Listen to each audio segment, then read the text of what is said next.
माननीय सदस्य श्री प्रदीप यादव जी, प्रस्ताव समर्थक।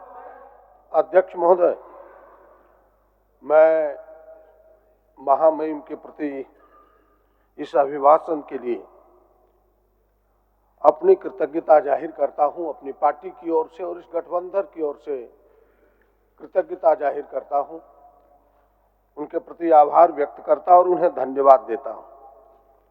अध्यक्ष महोदय, यह तो सच है कि महामहिम का अभिभाषण सरकार की सोच, सरकार के संकल्पों को प्रदर्शित करता है, प्रतिबिंबित करता है। और मैं कह सकता हूं कि यह जो 8 पेजेज के 42 खंडों में यह जो अभिभाषण है, सरकार ने अपनी सोच को बड़ी दृढ़ता से अपनी इच्छा शक्ति को प्रकट किया है। उन्होंने एक रोड मैप दिया है कि भाई हम क्या करने वाले हैं।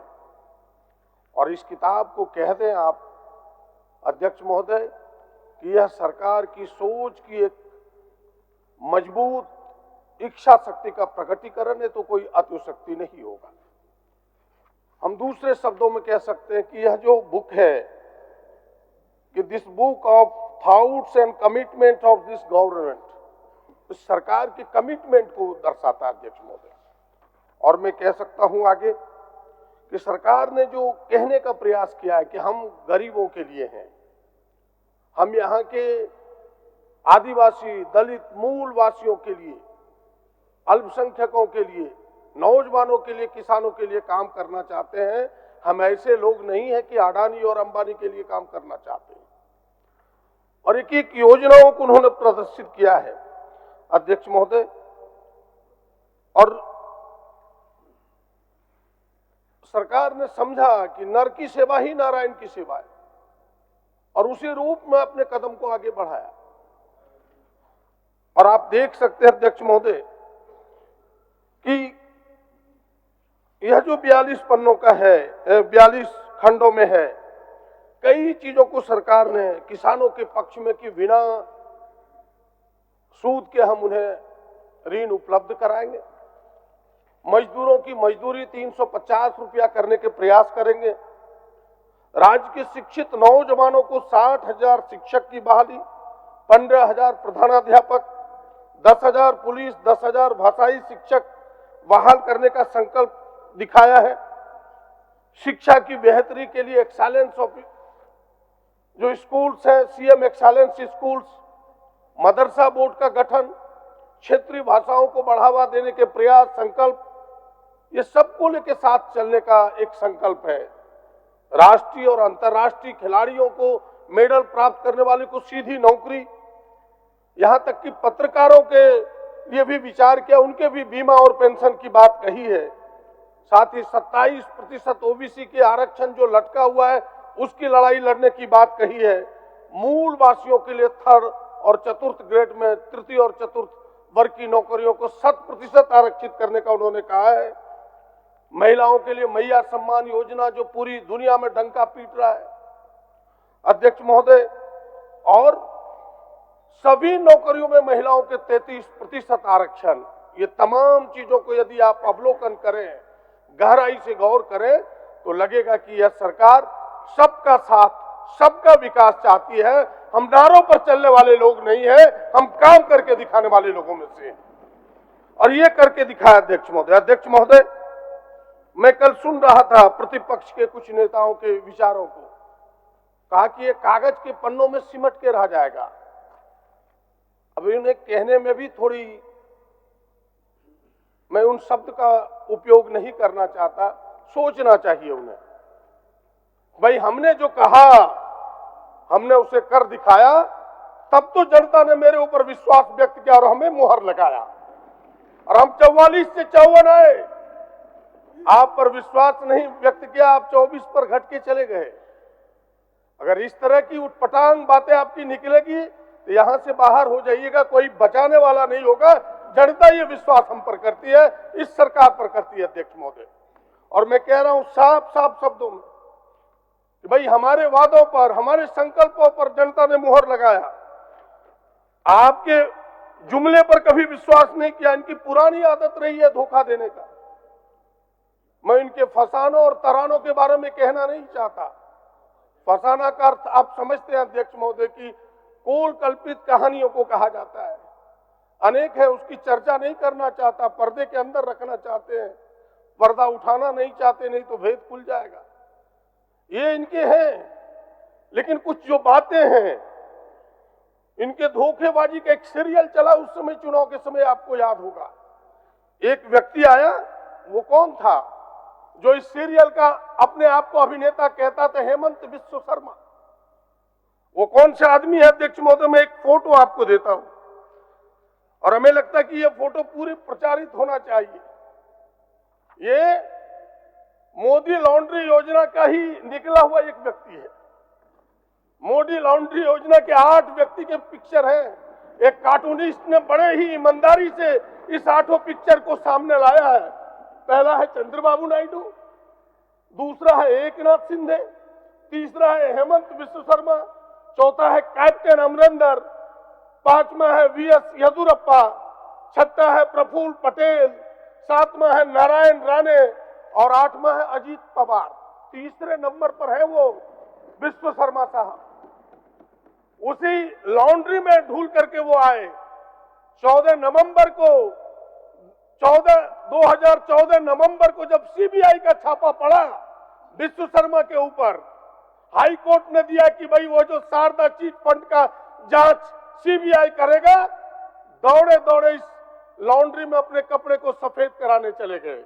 वहां से निकल के झारखंड आया अध्यक्ष महोदय, यही वो व्यक्ति है और वो इसके अभिनेता बने। और उन्होंने धोखेबाजी की एक कहानी शुरू की कि भाई हम मैया सम्मान में जो सरकार ने चलाई, हम भी गोगो दीदी चलाएंगे।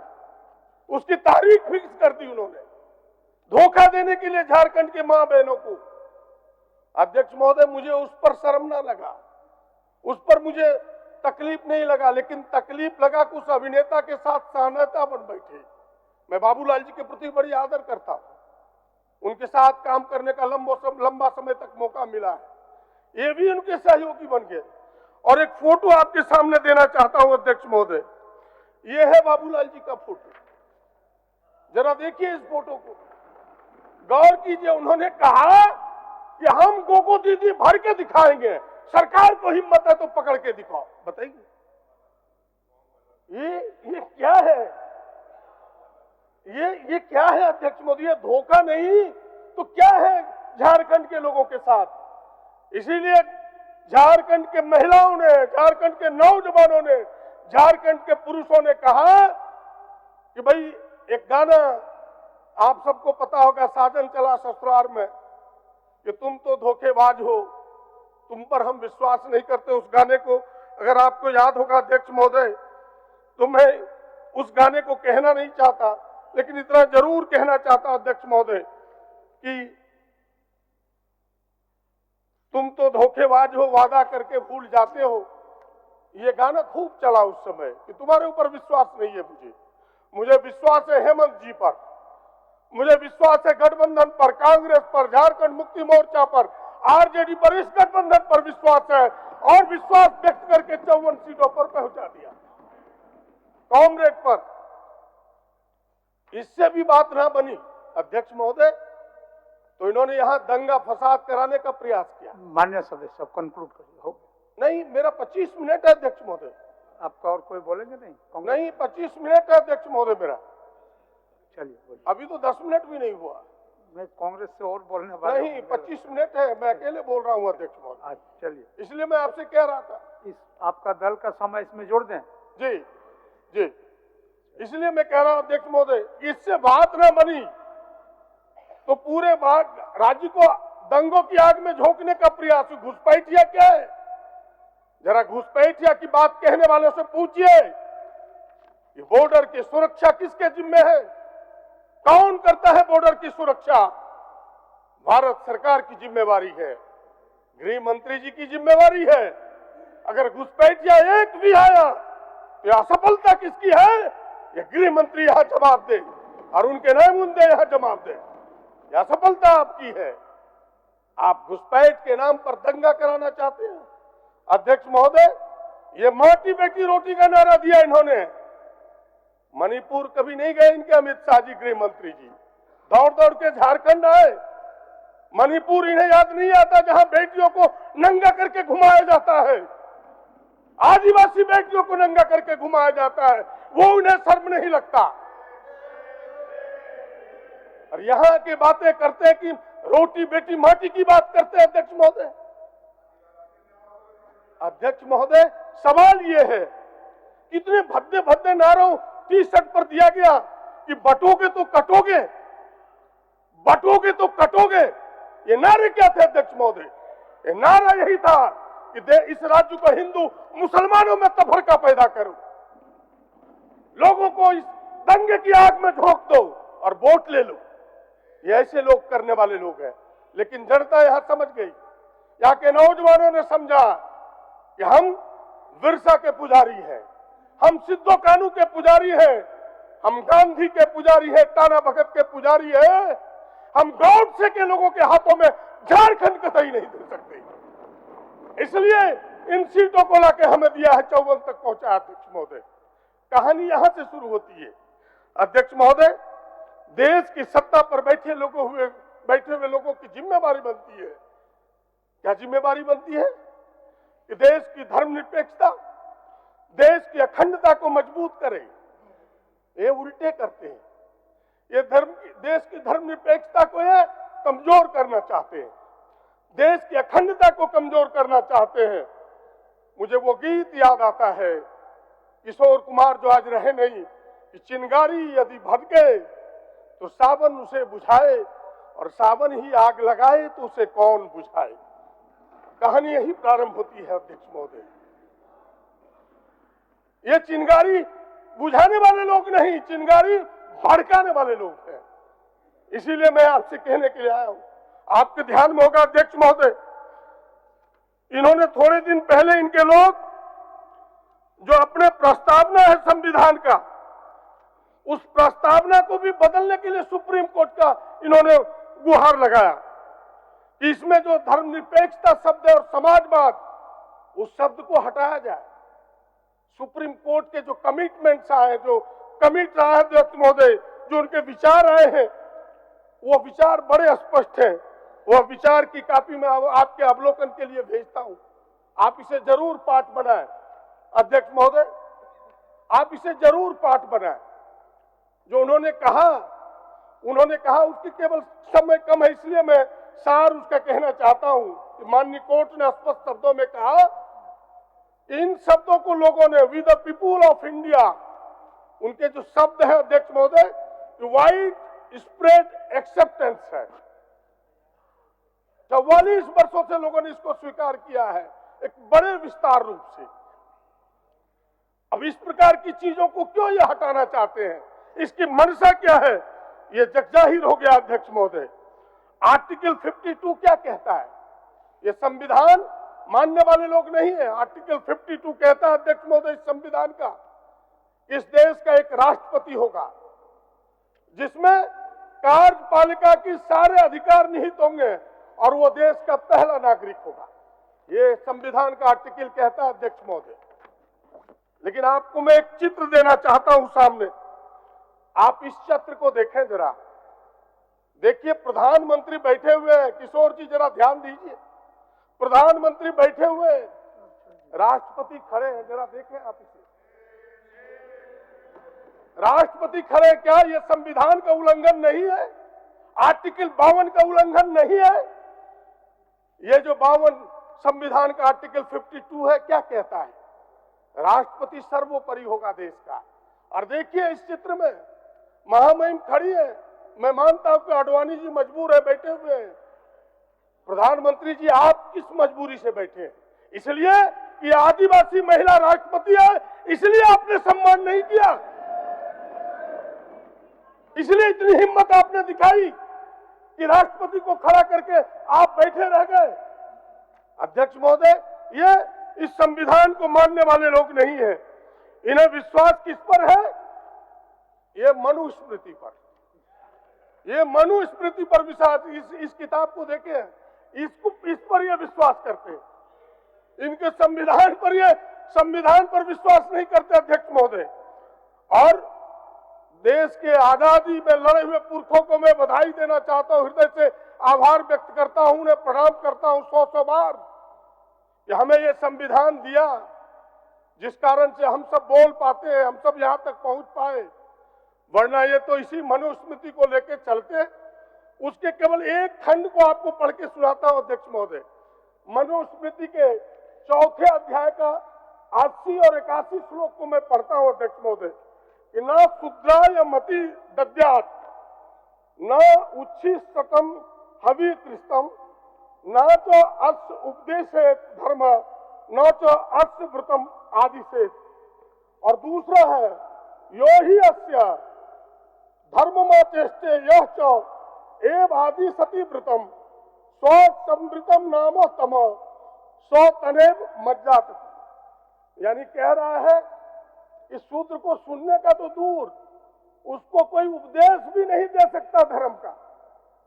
जो उपदेश देगा उसको धर्म का, वो भी उसके साथ नरक का भागी बनेगा। इसके ये समर्थक है, ऐसे लोग हैं ये संविधान को मानने वाले लोग नहीं है अध्यक्ष महोदय। और मैं कहना चाहता हूं कि यहां संविधान की लड़ाई हम सब हेमंत सोरेन के नेतृत्व में लड़ रहे हैं और पूरे देश में संविधान को बचाने की लड़ाई राहुल गांधी के नेतृत्व में हम सब लड़ रहे हैं।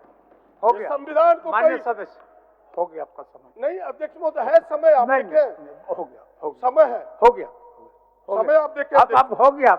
हाँ, बस 2 मिनट आपका ले रहा हूँ अध्यक्ष महोदय। 1 मिनट में समाप्त करिए। नहीं, 25 मिनट है, अभी 23 मिनट, अभी 11:23 हुआ अध्यक्ष महोदय, अभी 11:23 हुआ। आप देखिए, आप बैठे, चलिए 11:23 हुआ अध्यक्ष महोदय। इन्हें लोकतंत्र पर विश्वास नहीं, ये सकारात्मक बातों को कहते नहीं। आपने देखा जब यह चुनी हुई सरकार किस प्रकार IT ED से इन्होंने तंग किया था, वो तो हेमंत जी की हिम्मत थी जो हम सब लौट के आए अध्यक्ष महोदय।